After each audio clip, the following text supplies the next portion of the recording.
You are listening to the I Choose My Best Life podcast with Dr. Saundra Dalton-Smith, a show that is dedicated to helping you live fully, love boldly, and rest intentionally.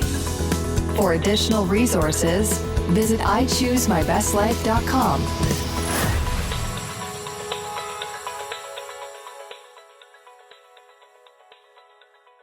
This month, I invite you to be a part of the Victory Over Victimhood movement, supporting and empowering women affected by abuse. You can contribute by visiting your local shelter, inquiring of their needs, and giving in the ways of clothing for interviews, makeup, meal, or even monetary gifts. Use the hashtag Victory Over Victimhood to invite your friends to be a part of the movement and to unlock a wave of generosity and love so that others can also live their best life. Welcome, everyone. This is Dr. Saundra, and you're listening to I Choose My Best Life. Today, we are chatting with Dr. Tim Elmore. He's the founder and CEO of Growing Leaders. And I'm so excited to have him on because he is speaking to the people that I have the hardest time having a conversation with, which are young adults. As a mom and a parent to two teenage boys, I find that sometimes that transition period, that period of where you're letting them grow up and letting them explore the world, you want to know how to help them self-lead, how to help them be able to make good decisions, how to help them to remain innovative and creative while still following just some basic rules of life. So I'm excited to have him on to share a little bit more about what he does and how he helps grow leaders. So Dr. Tim, thank you so much for joining me. I want to begin by just taking a moment to reflect on a book you recently wrote titled, I Can't Wait. What is this book about? And I know this particular book is for children. Is that correct? It's for families. Okay. So it's a very different book, Saundra, than really anything else I've ever written. This one is for families because I felt like I was seeing a disconnect sometimes between a mom or a dad and a teenager at home or a teacher and those students that speak a different language and have different values and customs than they do. So this book is I can't wait, like you said. It's 52 stories of kids who changed their world that you can read together. So I picture, certainly it could be used in a classroom once a week, but it's 52 stories. So it is one a week for a whole year. And I could see it on Tuesday night dinner time. We're going to read a story as a family, and there's discussion questions at the end of each short chapter. And then even a link to a video. So you could watch a video on Virgil or Nancy or Susie or whatever. But it was so fun. I curated this list for years and years and years. So some of the stories, Saundra, are from kids today, but some are Jim Henson or Isaac Newton or Oprah Winfrey or whatever. And you see them as a little kid. And what did they do that made a difference? So I want it to be vision casting. I do think we learn best through stories, don't we? Just tell me a story and I'll remember it. And I think it's going to start really good conversations between caring adults and young people. I love this. I think that's a resource I certainly wish I'd had when our kids were in that phase where they were both at home and at the dinner table on a regular basis. How did you decide which stories to tell? Yeah, that's a great question because there were hundreds. In fact, I'm working on volume 2 right now. But I wanted to make sure it was a great mixture of color, ethnicity, gender, some from the United States, some from the Philippines. So it was fun to collate and make sure we got a really good representation of different people. And then it's these kids in the stories, ages 5 to 21. So there's a 5-year-old little boy that was helping toddlers. He was just a touch older in Hurricane Katrina. 5 years old. But then there was Isaac Newton at 21 years old. He was a college student when he was sent home in a quarantine time. Does that sound familiar? And instead of wasting time, he discovered the law of gravity. He came up with his theory on optics. He created the subject of calculus. All of that was in a quarantine when he was at home.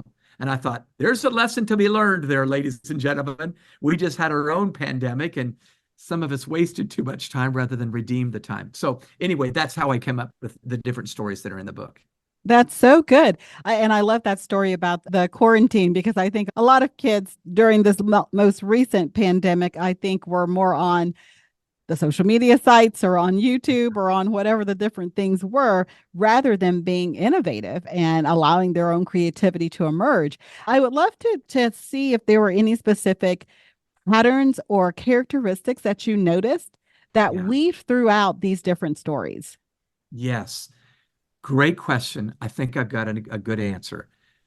What I saw as a pattern that was a thread woven throughout all the stories is every one of these young people was solving problems and serving people, solving problems, serving people. So they either, let me tell you a quick story. So Anne Makasinski was a teenager a few years back when she had a Facebook pal that she was interacting with who lived in the Philippines. So it was worldwide. And Anne asked her how she was doing in school. And her friend said, not so good. I'm flunking out. And Anne said, flunking out? You're smarter than I am. How could that be? And it was at that point that Anne discovered that her friend was living in a home that had no electricity. So when the sun went down, she couldn't do homework. So she was failing. Anne loves science. And she had a science project that was due coming up. So she thought, I'm going to do something that's going to help my friend get back in school and do well. And get this, Saundra, she invented a flashlight that's powered by the body heat from your hand, needs no batteries.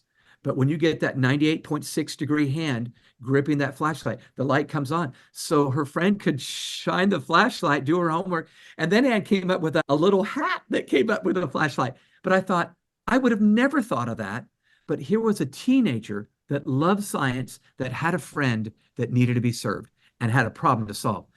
The book's full of these. And I got inspired. I'm old and I got inspired. So I thought, boy, I want to do this with my kids, my grandkids. I tried to really create a resource that I could use. And I ended up, hopefully, it's something that many can use.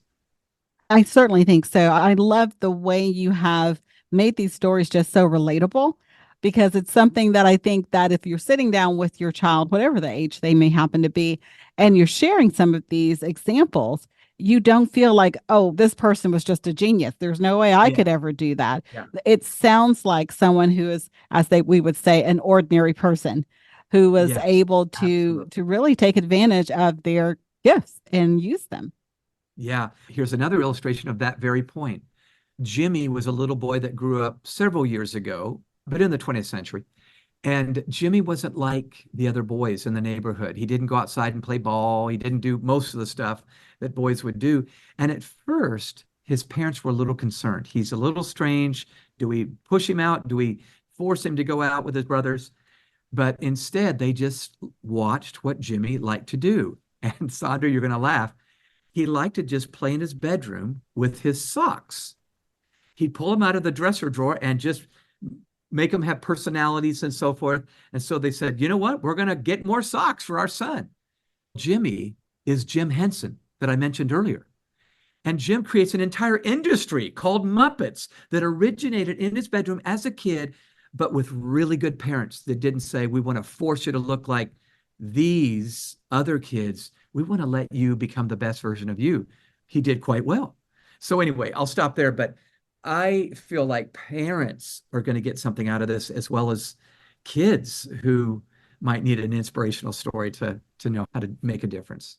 Yes, absolutely. And of course, I grew up with the Muppets. So Yes. the thought of that's just amazing that it started with socks. So when you're thinking about that, because right now, the season of life that I'm in with my children and a lot of my friends that are around my age, we're all in the same boat, is we're in this in between where we have maybe one or two that are still at home.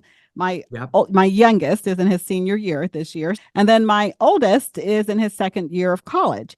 And so there's this strange dichotomy going on where it's like they need your help, but then you're like wanting to take your hands off a little bit. Yes. How do Yeah. we help this current generation grow up into leaders? Yeah. Great question. So when I do a meta-analysis on the data from Generation Z, those would be your kids, teenage, middle school, high school, college, and young professional. There are two truths that surface in the 59 million members of Gen Z. So by and large, not everybody, but almost everybody, high agency and high anxiety. So let me unpack that. They have a really high sense of agency, meaning they feel very empowered. They feel very much, I can do this. I don't need your help. I've asked Google. I know what I'm doing, that sort of thing. I've watched YouTube videos, so I know what I'm doing. But I love that. I love kids that feels high sense of agency. So you're absolutely right. One moment of the day, we need to take our hands off and go, sweetheart, you obviously can do this. Go for it. But then the other side of that same coin is high anxiety. Mental health issues are gigantic for this generation of young people. Panic attacks and anxiety and depression, and the numbers are through the roof. So I just said high anxiety, high agency. Both of those were deepened by the smartphone, by smart devices. Think about it. I feel very empowered because I know a lot from that device, and I'm also overwhelmed by the information coming in from that device.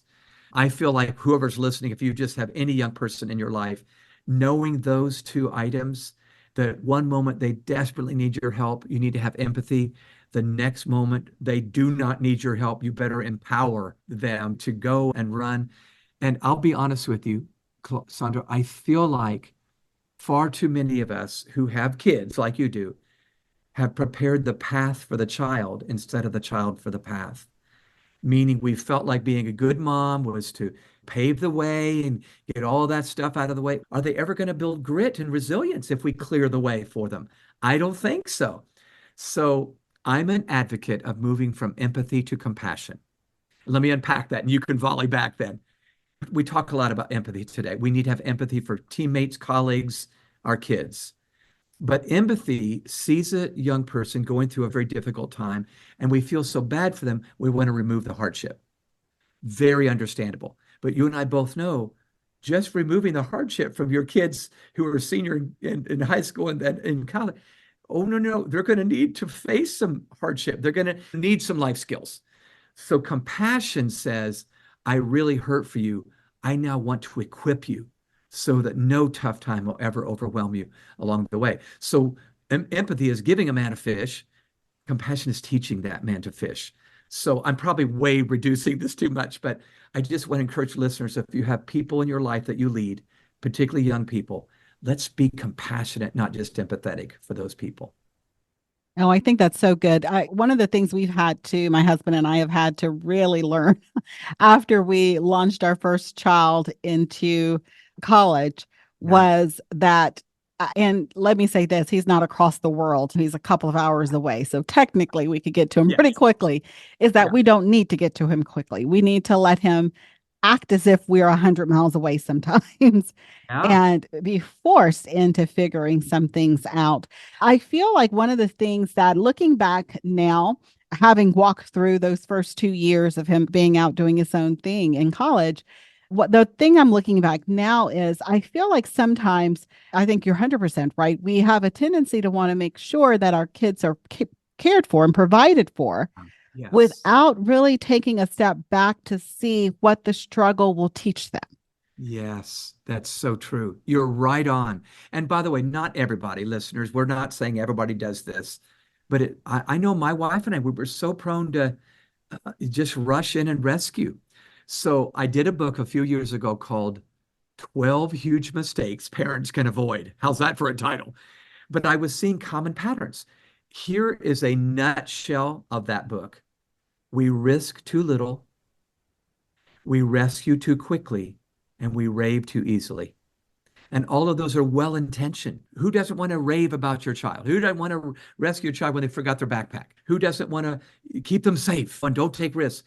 But they're going to need to take some risks as young adults. Your college student needs to take a few calculated, not reckless, risks. And we certainly can create trouble when we rescue them, when we run the permission slip down that they forgot. So Sharon is a great friend of mine. Sharon is one of the best moms I know. Years ago, when Brooke, her daughter, was in high school, Brooke called her mom middle of the day and said, Mom, I forgot my permission slip. You got to run it down right now. Sharon said, Brooke, honey, you know I adore you, but I can't come down right now. I'm in the middle of something. You're going to have to negotiate that with your gym teacher. Mom, Brooke said, they're going to make me run laps. Sharon said, sweetie, you can use the exercise. But see, that was compassion. And Brooke and Sharon have the best relationship. Brooke's now way graduated from college, but they have the respect and the love for each other because Sharon parented long term, not short term thinking. Like you just said, what might we be stealing from them in terms of a life skill if we just did it for them right now? I didn't mean to start preaching here, but I just see we've got to get them ready. We've got to equip them, not just rescue them along the way. Yeah. We sure do. And I'm loving this season now because I get to experience a part of my oldest son, since he's the one who's out at the home, a part of our relationship that was never possible when he was living in the house. Yeah. Because the dynamics are a little bit different when they're like directly at home versus when they are truly out on their own, out there doing their own thing. And so I would love to hear your insights on what are some of the soft skills, the things that school maybe aren't teaching kids that they're needing to be able to transition from home life into eventually college and a career. Yeah. Here's a big 50-cent term, but I bet you and your listeners have heard it and used it. I think one of the skills that's typically not being taught as well as it could have been or should have been in school is emotional intelligence. We put a high value on IQ, but I think EQ is just as important in the workplace or in the career or in a marriage or in a parent. Yes. So sure, you want to get a 4.0. That's awesome. But how many 4.0 students do I know that graduated into a workplace and they were not ready for the workforce? They couldn't get along with team members. They didn't communicate well, didn't know how to lead. And so I really believe that life skills, again, I love schools and I love public schools, but we've got to reintroduce life skills to our children. One more thought. When I began to study what childhood looked like 100 years ago, like at the beginning of the 20th century, you know what I discovered? 4-year-olds were doing age-appropriate chores around the house. 7-year-olds were doing some of the work on the farm. 9-year-olds were leading that task on the farm. 14-year-olds were driving cars, 14-year-olds. 17-year-olds were joining the army, fighting in World War I. 19-year-olds were getting married and having children. So I'm not saying we have to go back and do that. I'm just saying it's in these young people to be so much more than people that get lost on TikTok or Instagram. We have dumbed down what we believe they can do. And I think they're capable of so much more. And that's why these stories I talked about, we need to introduce these, drip them once a week, just a story of what a kid did with not a lot of talent, but just said, I want to serve people and solve problems. We might just change the trajectory of an entire generation if we can do that. My husband's going to love this episode. When our kids were little, he would always say, when I was young, we did this, that, and the other. So we had this, they had chores from an extremely young age. We were on a family trip recently and our oldest son was talking about, I remember raking leaves and I think I was like 3 and I'm like, you couldn't have been 3, but I get it. You were young and we had you out raking leaves. But you know what? I value that opinion now because I think it helped them to see that could we have had someone come and do this for us and then none of us would have had to been out there doing it? Of course we could have, but it's helpful to understand that this is our home. We all have a part in keeping it nice, neat, clean, and livable and having some activities and things that they were responsible for in the home since they were participants of our family. And so I think those are things that we have gotten away from to some degree. And I love how you put this because it's not just about obedience or discipline or some of the other things we think about with that. It's really about helping them build their leadership potential. Yeah, no doubt about it. That's what we're after at Growing Leaders, my nonprofit. We want to build kids that don't just survive school and graduate. We want to build kids that know how to solve problems and serve people and that could take a leadership role post-school. And yes, they're going to be young and inexperienced, but they could do it because they've begun to think like this. So, Saundra, we teach leadership with images. We call them habitudes. Habitudes are images that form leadership habits and attitudes. So one image that I like to use with moms, so you probably have some women on here that are moms. is the velvet covered brick. And I literally have a photograph of a brick wrapped in velvet. I think that's the best picture of leadership I've ever seen. Velvet on the outside, it's soft and velvety and plush and feels good when you rub it against your skin. Inside, brick, hard and a little bit crusty sometimes. It's tough and tender. It's high expectations and high belief. It's strong and yet sensitive. And isn't it true? Sometimes you get one or the other, a very sensitive mama, but then she can't get the kids to be ready when it's time to leave, or tough as nails, and the kids don't know if they're even loved, and now they're looking for love in all the wrong places. So, listeners, may I encourage you, picture this in your head, be a velvet covered brick with the people that you lead, beginning with your own kids. That's such a great way of looking at it because it is what has to occur. You have to have both sides of that in that relationship for it to stay in a healthy place. Yeah. Now, So true. when you're looking at your kids, my two sons are complete opposites of each other in every sense of the word, personality, their likes, all the things. How can you identify? And they're both, I consider both of them leaders. They have a very strong Yes. sense of who they are and their purpose, and they are building out their own faith walk. How do you identify that in a child at a Yeah. young age before they can really get to that place where, Yeah. like you're mentioning, 5-year-olds who are doing these things? How do Yes. you begin to identify that? I love that you put your finger on the fact that they really are different. So it's true, coming out of the same womb, eating the same green beans, and they turn out so different. After doing some research, I feel like there's three kinds of kids and lots of combinations of those kinds. So let me walk through them real quick. There are drivers, the driver child. So just like the word, they're very driven. They're strong-willed. I don't know if you have one, but I've been around a lot of strong-willed kids. They have strong personalities. In fact, they're the child that you say, I told you to do that 7 times. Did you not hear me? And they go. And the reason they say that is because they've got 14 better ideas in their head than the one you got in your head. So with the driver child, they're going to be a great leader because they're going to be strong-willed and they're going to the goal, ready or not. I think when you lead a driver child, you lead them very different than the other two. You have to be very clear and very direct. You can't drop hints about what you want and hope that they catch them. You can't just pray that they're going to get it. You have got to be clear. So let's say they're 5 years old. You might need to get down on your knees, hold their shoulders and say, sweetie, look at me. Look at me. The room needs to be clean by noon today. What room? Who's going to do it? That sort of thing. So that's the driver child. The next kind of kid is the opposite of driver child. It's the diplomat. The diplomat is the peacemaker. They love harmony between everybody. They want everybody to get along. They'll often acquiesce their wishes on the playground because whatever, it's fine, blah, blah, blah. So they're not the driver. They're the diplomat who is, my daughter was a diplomat when she was growing up. Her favorite word in middle school was whatever, whatever. So if I wanted her to clean her room, if I said, I need you to clean your room. Don't you want a clean room? She'd go, not really, whatever. That didn't work. So to motivate the diplomat, you don't be clear and direct. They'll be in tears in 5 minutes.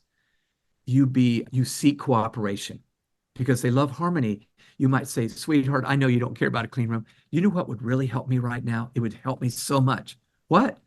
To have a clean room. Would you mind, even if you don't like, that would so help the rest of our family. But see, the motivation is fundamentally different than what you gave to a driver. The third type of child would be what I call the dreamer child. And they're the most misdiagnosed kid. They're often assumed to be ADHD or they can't keep their focus or whatever. But the dreamer child is often a different kind of leader. So the driver child's a natural leader. They're going to take charge and run with it. The diplomat's another kind of leader. They're good with people. Their people are going to love them when they lead the team because they're so kind and so harmonious. They're going to look for ways to work together. The dreamer's going to be the visionary. He or she is going to have this dream out there. My son Jonathan's a great example. He is a dreamer. He still daydreams at 31 years old. But boy, does he have dreams and visions, and he's got ideas. If I told Jonathan, my son, to clean his room when he was young, and I did, by the way, I'd go in the room 30 minutes later. The room was not only not cleaned up, there were 3 new construction sites going up in the room. And I said, what are you doing? Dad, I had an idea. So with the dreamer, because they need to feel ownership of their creativity and so forth, you provide options. You might still need the room cleaned up by noontime, but you say, Jonathan, here's 3 different ways you can do it. You get to choose what way you do it. So that, again, lets them have ownership of the creativity and the way they get it done as an artist or a dreamer. Anyway, that was a crash course that probably deserves hours. But I think you need to look, do you have a dreamer? Do you have a driver? Do you have a diplomat? And are they different at home than they are at school? You need to answer that question. And then our takeaway is another habitude, chess and checkers. We've been told all of our lives as leaders, treat everybody alike. That's the worst advice I could give to any leader, particularly any mama. Your kids are different. So you play, isn't it true? Checkers pieces all look alike. You move the same way. Chess, ooh, you better know what each piece can do because, a knight goes up 2 and then over 1, and then a bishop goes sideways, and the pawn and a rook and a king and a queen. Only in knowing the strength of each piece can you win. I think mediocre leaders play checkers with their people. They treat them all alike and they get average performance. Great leaders have learned to play chess in the relationships of their life, and they learn to connect with people on the basis of their personality and their strength, and those people flourish. It sounds like you've done a great job with your kiddos, but that's a chess player that I'm looking at right now on the screen. So that's cool. That's really And neat. it's very helpful to know, to have some way of kind of thinking about them, because I have a driver and a dreamer, which is why I say they are complete opposites of Yes. each other, and learning how to navigate that a little bit, because you're right. What you say to one can be very effective. And then you try the exact same thing on the other child, and it's like they have no clue what you're talking about. It's Or so don't true. want to engage with what you're talking about, one Yeah, way or it's the other. so true. So true. When I told my son Jonathan to go to his room, it was a perfect punishment or discipline because he did not like going to his room for any length of time. If I told Bethany go to your room, she'd go, "Great, see you Friday. I'm out of here." That was not discipline for her. So anyway, you're spot on. Excellent. We're chatting with Dr. Tim Elmore about his most recent book, I Can't Wait, as well as his nonprofit organization, Growing Leaders, and the work that they do to help parents and teachers and students and leaders throughout. Because if I understand correctly, you actually work with it with business leaders as well. Is that correct? Yes, it is, because Gen Z has now entered the workplace, and some employers are going, I do not understand this species. Yeah, we work with all, wherever young people are, work or school or home, we want to be there. Now, if someone's listening and they're wanting to go a little bit deeper into this topic, whether it's getting a copy of the book so that they can sit down with their kids or grandkids and work through I Can't Wait, or if they are someone who, like myself, is a parent with kids that are a little bit older and looking for ways to begin to really assist them in fulfilling their potential, what would Yeah. be some of the resources from your organization you would recommend they would start with? Okay. Good question. I think if I were you, Saundra, and you just wanted a resource to help you better understand those kids that you have that you absolutely love, it would be the book Generation Z Unfiltered. I've identified 8 challenges that Gen Z has that previous generations of kids didn't have in the 20th century. You and I didn't grow up with a smartphone. So Generation Z Unfiltered might be a helpful book. I mentioned 12 huge mistakes parents can avoid. So if you're a parent listening, these are the most common mistakes I think we do unwittingly, but I offer some research and some other alternative steps you might take to not make the mistake. But if you're looking for a resource to go through with your child, I Can't Wait, I think would be very helpful at bedtime or dinner time. But these habitudes, I actually wrote these habitudes for young people because they're visual learners, they're screenagers, right? I decided, what if we taught a leadership principle through the power of an image or picture? And so there's a like chess and checkers, or rivers or floods, or velvet covered brick. But then you have a discussion with your young person and you process it, you evaluate. There's a little evaluation part in the book. And the books are really short because all the kids we talked with in focus groups said these have to be short and colorful.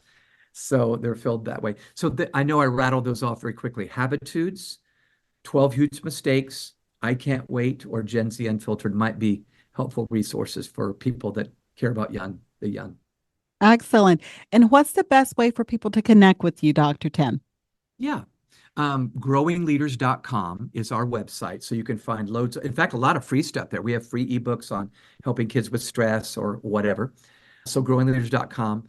But my personal website might also be good. In fact, if you work somewhere, you are looking for a keynote speaker on the next gen, it's simply timelmore.com. And both would be sites where you can find me. But thanks for asking. Yeah.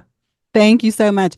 Again, we've been chatting with Dr. Tim Elmore, CEO of Grow and founder of Growing Leaders, as well as a very well-versed speaker who has spoken at over 500,000 opportunities, including businesses, universities, athletic teams, nonprofit organizations, and is actually listed as one of the top 100 leadership speakers in America by Inc. magazine. So, Dr. Elmore, thank you so much for joining us today on I Choose My Best Life. Saundra, it was an honor to be with you. Thanks for having me. Until next time, everyone, live fully, love boldly, and rest intentionally.